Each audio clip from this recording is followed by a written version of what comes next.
Hello travelers, ketemu lagi di channel Food and Travel by Tarafiran. Channel yang bisa menjadi referensi kamu untuk informasi seputar dunia kuliner dan dunia traveling. Ikutin terus ya. Travelers, Labuan Bajo itu memang selalu ngangenin, jadi pengen kesini lagi. Nah, kali ini saya akan mengajak travelers untuk mengunjungi Labuan Bajo. Labuan Bajo itu memang terkenal dengan view-nya yang cakep, lautnya yang indah, dan gunung-gunung yang terlihat menarik. Ini saya akan mengajak travelers untuk jalan-jalan ke Labuan Bajo, khususnya ke tempat-tempat yang memberikan spot menarik dan akan memberikan impresi yang menyenangkan bagi travelers. Angkin menariknya, saya tuh udah beberapa kali ke Labuan Bajo, nggak bosen-bosen. Nah, vlog ini akan menceritakan rangkuman perjalanan saya ke beberapa spot menarik di Labuan Bajo. Pokoknya jangan dilewatin travelers. Jadi spotnya ini ada yang di tengah pulau, jadi memang harus berkunjung ke sana melalui boat atau kapal, dan ada juga yang di darat. Dua-duanya akan kita kunjungi, pasti menarik.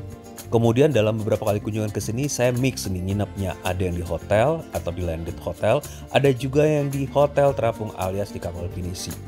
Nah, pengalaman menginap di kapal pinisi, travelers bisa lihat di vlog yang di kanan atas ya. Nah, sekarang saya sudah sampai di Bandara Komodo Labuan Bajo, langsung menuju Pelabuhan Marina Bajo dengan mobil. Kita lihat nih travelers, menuju pelabuhan aja, view-nya udah cantik banget. Jauh tuh laut biru, kapal yang sekilir mudik di atas perairan, keren banget. Sekarang kita udah sampai di Pelabuhan Marina Labuan Bajo, jadi ini pelabuhan khusus untuk keberangkatan kapal-kapal yang akan hopping island di sekitar Bajo. Karena di dermaga Marina ini perairannya dangkal, jadi kapal-kapal nggak bisa sandar ya di dermaga, kapal-kapal gede khususnya. Jadi begitu sampai kita udah ditunggu sama kru boat, dan dari sini kita naik menuju kapal pinisi Cheng Ho. Kita gunakan boat menuju kapal pinisi Cheng Ho ini karena kapalnya termasuk gede ya dan nggak bisa sandar di perairan Chang dangkal. Kapal yang akan kita gunakan untuk menginap dan mengunjungi beberapa pulau di Labuan Bajo. Tapi travelers tidak harus menginap di sini dan tidak harus menyewa kapal sebesar ini. Menggunakan boat dengan ukuran yang cukup kecil juga tidak ada masalah. Nah, destinasi pertama kita adalah Pulau Kelor. Ini adalah pulau yang punya bukit yang cakep, view-nya juga cakep.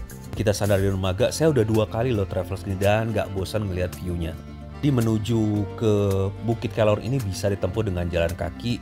Jalannya lumayan nanjak, tapi tangga dan air tangganya juga dari tanah, tapi sudah tersusun rapi ya travelers, nggak usah khawatir. Menuju ke bukit kita akan melewati pedagang-pedagang yang menjual souvenir dan minuman-minuman. Perjalanan menuju ke atas ya bisa ditempuh sekitar 7-10 menit lah. Kalau travelers agak susah mendaki, bisa gunakan tongkat angkat kayu atau minta bantuan pemandu guide-nya di sana. Nah, ini pemandangan travelers cakep ya. Laut biru dengan gradasi hijau toska, menarik banget. Nah, travelers, pulau ini bisa jadi opsi kalau waktu travelers sempit. Biasanya traveler lebih milih ke Pulau Padar yang lebih menantang. Namun Pulau Kelor ini menurut saya rekomendasikan deh harus kesini. Khususnya bagi yang kamu fisiknya pas-pasan. Maksudnya nggak mau capek berlama-lama trekking ke puncak bukit seperti kalau kita akan naik ke Pulau Padar. Nah, dari atas bukit ini traveler bisa lihat ya, pemandangan laut di bawahnya cakep banget. Luar biasa. Bisa foto-foto dulu loh, jangan lupa. Pasirnya juga lembut, bersih, airnya jernih tanpa karang. Dan ombaknya juga tenang, bisa buat snorkeling atau ya free diving ya. Nah, ini perjalanan turun ke bawah lumayan menantang juga. Dan kalau perlu bawa semacam kayu lah untuk jadi tongkat supaya badan kita tidak tergelincir ke bawah. Karena airnya juga cukup tenang dan bagus, kita bisa snorkeling di sini ya. Seru-seruan main air dan ketemu deh ikan-ikan yang warna-warni cakep. Tapi sebenarnya tempat untuk snorkeling bukan hanya di sini, karena kemudian saya dan teman-teman akhirnya juga snorkeling lagi di salah satu pulau yang cakep. Tapi nanti ya saya ceritain. Nah, saya kembali ke kapal bersama teman-teman dan waktu di perjalanan sudah mendekati hampir jam 6 sore. Jadi siap-siap untuk melihat sunset di atas kapal. Nah, ini dia view sunsetnya traveler, cakep banget. Matahari udah mulai turun mendekati batas laut langit. Nah, cantik ya, semua mata fokus memandang dan pelan-pelan matahari bersinar di bagian lain bumi ini. Cakep banget, keren, ini pengalaman luar biasa. Dan ada momen lain yang nggak kalah menariknya. Jadi kita melewati semacam Pulau Kalong ya travelers. Jadi ini adalah pulau yang merupakan habitat kalong atau kelelawar, seperti halnya Pulau Komodo yang penuh dengan komodo. Tapi ini pulaunya banyak dengan kelelawar. Golden momennya adalah pada saat menjelang matahari tenggelam, ratusan atau bahkan mungkin ribuan kalong-kalong ini akan keluar dan bermigrasi ke pulau lain. Jadi kita bisa ngelihat di sini ribuan kalong-kalong yang terbang bermigrasi di atas langit yang berwarna jingga, cakep banget. Nah, waktu bermigrasi ini nggak lama travelers, jadi travelers yang ingin menikmati momen ini harus siap-siap menjelang senja.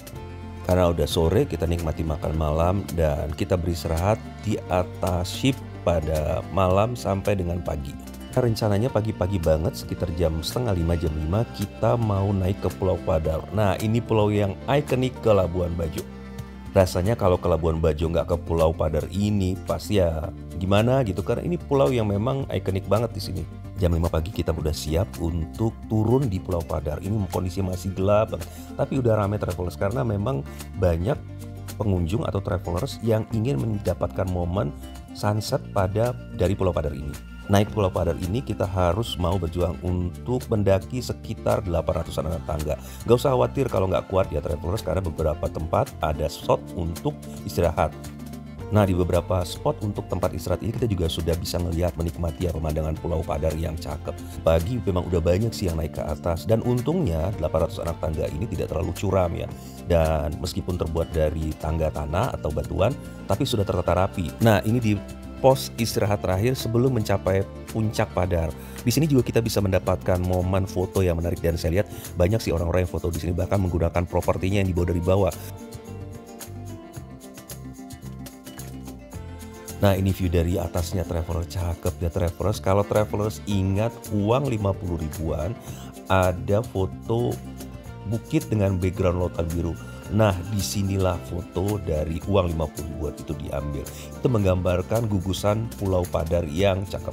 Di sini juga travelers bisa ngelihat momen di mana matahari mulai terbit atau sunrise, dan banyak banget ternyata yang sudah standby dengan kamera masing-masing untuk melihat saat-saat di mana matahari muncul dari balik batas antara laut dan langit, dan kemudian memancarkan sinar orange jingga yang cakep di langit. Nih, travelers bisa lihat ya saat-saat di mana matahari muncul dan kemudian bersinar, sunrise sudah tiba.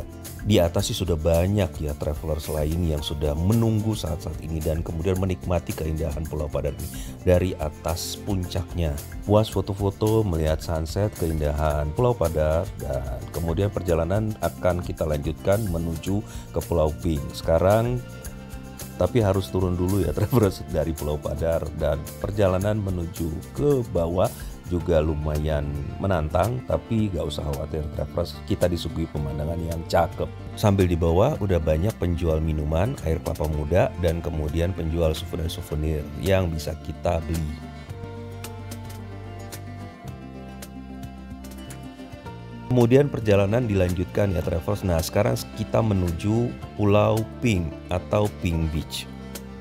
Rasanya semua bagian dari Labuan Bajo ini sangat menarik ya travelers. Ini dalam perjalanan aja kita bisa melihat kapal-kapal yang lewat dengan bukit-bukit yang berwarna kemasan, karena pada saat itu memang lagi musim kemarau ya.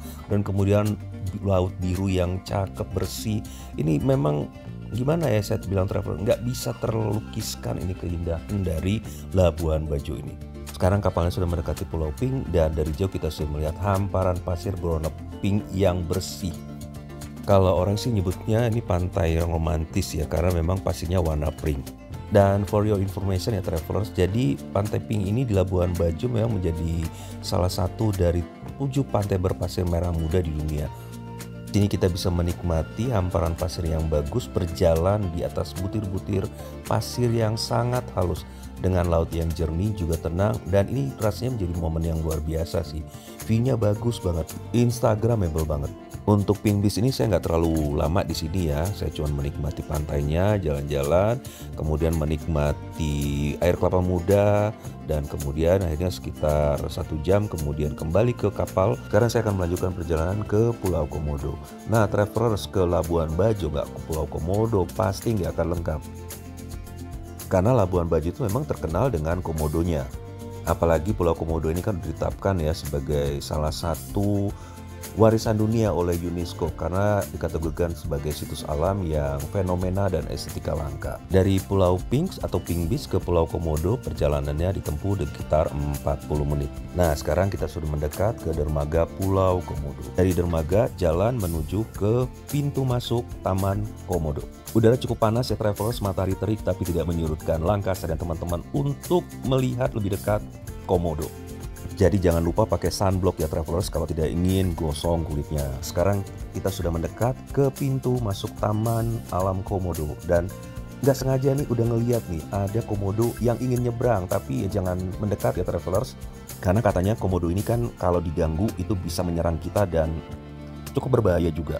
Begitu ngeliat komodo pertama langsung disuguhi pemandangan seperti ini, teman-teman langsung excited banget dan ya udah HP-nya mulai on cam atau ya dengan kameranya langsung jebret. Nah, masuk ke Pulau Komodo untuk melihat komodonya sendiri kita harus dipandu oleh guide. Nah, karena waktunya yang sangat singkat ya teman-teman, jadi kita bisa memilih nih, ada pilihan mau trekking pendek atau trekking panjang atau yang menengah. Jadi karena waktunya sempit, jadi saya dan teman-teman memilih trekking pendek supaya langsung ketemu komodonya. Jadi kita tinggal bilang ke pemandunya saya dan kita kemudian dipandu menuju spot di mana komodo sudah disiapkan untuk dilihat dan berfoto bersama pengunjung. Nah, waktu pertama saya ke sini, kebetulan komodonya lagi banyak dan tidak musim kawin, itu sekitar bulan April sampai Juni. Jadi kita bisa dengan cepat melihat komodonya. Nah, pada kunjungan saya kedua, sayang sekali itu lagi musim komodo kawin, jadi sekitar bulan Juli waktu itu. Dan sangat susah menemukan komodo, sampai si pemandunya juga angkat tangan. Ya, walaupun akhirnya kita ketemu, tapi karena waktunya singkat, jadi fotonya hanya bisa rame-rame. Nah, ini sekarang kita sudah menemukan komodonya. Komodonya sudah dijinakkan, dalam arti sudah disiapkan untuk bisa berfoto dengan pengunjung. Nah, untuk kunjungan yang pertama saya fotonya bisa sendiri-sendiri ya travelers. Jadi komodonya diem, kemudian kita pada jarak 3 meter berdiri di belakangnya, dan si pemandu wisata akan bisa mengatur seolah-olah kita tuh berada kamera di fotonya ya, seolah-olah terlihat kita dekat dengan si komodonya. Di sini juga banyak spot foto yang menarik untuk bisa dijadikan momen yang penuh kenangan di Pulau Komodo. Nah, disarankan untuk melihat komodo ini dari jarak sekitar 3 meter ya, sebab kalau udah selesai foto-foto, pada saat pintu kembali ke pintu keluarnya kita melewati penjual souvenir. Kalau travelers mau beli oleh-oleh boleh di sini, dan kalau merasa panas, haus, boleh menikmati minuman atau makanan yang ada di sekitar warung-warung yang ada di sekitar pulau ini. Habis dari Pulau Komodo, kita lanjutkan perjalanan ke Le Pirate Island. Keistimewaan dari Le Pirate Island ini adalah dia punya resort yang hanya dibatasi pengunjungnya. Perjalanan menuju ke Pulau Sabolo ini dari Labuan Bajo sekitar 30 menit. Kalau saran saya sih, kalau memang travelers punya waktu yang terbatas, Le Pirate Island ini tidak harus dikunjungi. Tapi kalau travelers punya waktu yang cukup, kunjungilah Le Pirate Island ini, karena dia memang kawasan pulau yang ditata sedemikian rupa, memang benar-benar untuk tempat yang istirahat dengan pengunjung dalam kelompok kecil, jadi nggak rame. Mungkin bisa disebut Le Pirate Island ini adalah ya pulau private ya, karena di sini terdapat beberapa gubuk pantai dan bisa disewakan juga. Kebanyakan sih pengunjung yang menyewa gubuk pantai ini adalah para turis asing. Nah, ini dia gubuk pantainya bisa diisi maksimal 2 orang, dan ada satu lagi yang tipe glamping. Di sini konsepnya eco resort ya travelers, jadi tidak ada AC, kipas angin atau jaringan internet. Semua sistem kelistrikannya menggunakan tenaga surya, jadi benar-benar eco friendly. Makanya pengunjung yang datang dan menginap di Le Pirate Island ini memang pengunjung yang sangat selektif, artinya mereka yang memang ingin benar-benar mendapatkan suasana natural, suasana alam tanpa diganggu oleh gadget atau gangguan pekerjaan. Tapi ya travelers ya, kalau datang ke sini ke Pulau Le Pirate Island ini nggak harus nginap juga sih. Bisa kita sekedar visit one day trip ya. Paketnya ya sekitar 300 ribuan. Ini termasuk transportasi dari Labuan Bajo ke pulau ini. Di sini juga travelers bisa snorkeling, bisa kano, dan permainan air lainnya. Kemudian kalau kita sudah bayar, kita bebas akses semua fasilitas di sekitar Le Pirate Island ini. Tapi kalau kita tidak nginap, kita tidak boleh masuk ke dalam area gubuk pantainya atau area penginapannya, karena ini kan penginapannya kan terbuka ya. Jadi mungkin dikhawatirkan lebih menjaga ke privacy si pengunjung dan keamanan dari para pengunjungnya. Selanjutnya saya dan teman-teman mengunjungi Taka Makassar. Nah, Taka Makassar ini memang menjadi salah satu ikon juga Labuan Bajo ya travelers. Kenapa? Karena Taka Makassar ini sebenarnya pulau pasir kecil yang nggak lebih besar dari lapangan sepak bola, dan dia akan muncul pada saat air surut. Jadi sebaiknya memang kita mengunjungi Taka Makassar ini pada siang hari, karena kalau udah menjelang sore pulau ini udah nggak istimewa lagi travelers, karena udah tenggelam dengan air pasang, jadi sudah ketutup bagian daratnya. Nah, jadi kita harus ngatur waktu ya datang ke sini. Kalau pas air surut kita pas waktu yang timing yang tepat kita datang, ini kelihatan bagus banget travelers. Nah ini ya, kalau dilihat dari atas ya, bentuknya sih seperti bulan sabit gitu ya, atau mungkin ya bumerang lah ya. Nah kalau travelers punya drone, bisa deh dapat foto-foto bagus dari atas seperti ini. Cakep ya travelers, pasirnya putih, cuman kecil gitu bentuk bumerang, tapi di sekelilingnya adalah air laut yang jernih. Nah, di sini selain foto-foto, travelers juga bisa snorkeling ya. Tapi hati-hati ya travelers, karena meskipun airnya terlihat tenang, tapi menjelang arus naik, kita bisa-bisa terbawa arus ke tengah. Jadi harus hati-hati. Nah, pengalaman saya dan teman-teman waktu itu juga begitu. Kelihatannya air tenang, tapi tiba-tiba ternyata airnya sudah pasang dan saya terbawa arus sampai ke agak tengah gitu ya. Habis dari Taka Makassar, travelers boleh lanjutkan ke Manta Point karena cuaca sudah menjelang agak sore. Nah, apa sih keistimewaan Manta Point travelers? Jadi travelers ya, kalau travelers ingin diving atau snorkeling, selain di tempat-tempat yang saya sebutkan tadi, salah satu keistimewaan kalau kita diving atau snorkeling di Manta Point ini adalah kita bisa melihat ikan pari raksasa di sini. Jadi kalau kita snorkeling di tempat lain yang kelihatan adalah ikan-ikan yang indah, ikan-ikan kecil. Nah, di sini kesempatan kita di Manta Point ini untuk berenang atau katakanlah atau snorkeling atau diving dengan ikan manta, ikan pari raksasa. Yang belum tahu ikan manta mungkin pernah nonton film Finding Nemo ya travelers. Nah, salah satu di toko film ini adalah ikan pari. Nah, kita bisa temukan snorkeling atau diving bersama ikan manta di Manta Point ini. Nah, disebut namanya manta karena memang Manta Point ini menjadi semacam tempat kumpul ya, atau rumah bagi para manta rai ini atau sejenis ikan pari khas Indonesia Timur. Nah, kalau kita udah ngelihat nih travelers, manta-manta itu saling kumpul satu titik, artinya jadi manta ini telah menemukan ubur-ubur dan siap untuk dimakan oleh ikan pari raksasa ini. Jadi jangan lewatkan untuk snorkeling atau diving di sini. Nah, saya waktu itu snorkeling di sini dan mendapat kesempatan untuk melihat manta raksasa yang cakep banget memang travelers. Dan ini kesempatan langka ya. Dan sebaiknya sih kita kalau mau snorkeling atau leveling, kita minta panduan dari si tour guide-nya untuk menentukan spot-spot yang mungkin di mana kita bisa mendapatkan kesempatan yang besar untuk melihat manta berenang di dalam air. Satu lagi travelers, tempat untuk snorkeling atau diving adalah Pulau Kanawa. Jadi sebenarnya Pulau Kanawa ini travelers ketika saya dan teman-teman kunjungi adalah pulau yang private atau private island ya, yang dikelola ini oleh warga setempat. Namun untuk masuk ke sini kita ada kena biaya charge lah karena memang dikelola oleh warga setempat. Umumnya yang dilakukan di sini aktivitasnya adalah snorkeling karena memang sih ketika saya dan teman-teman coba snorkeling di sini, pemandangan bawah lautnya cakep banget. Banyak biota laut, ada kepiting laut, ada biota kecil, ada binatang-binatang laut, semuanya hadir di sini.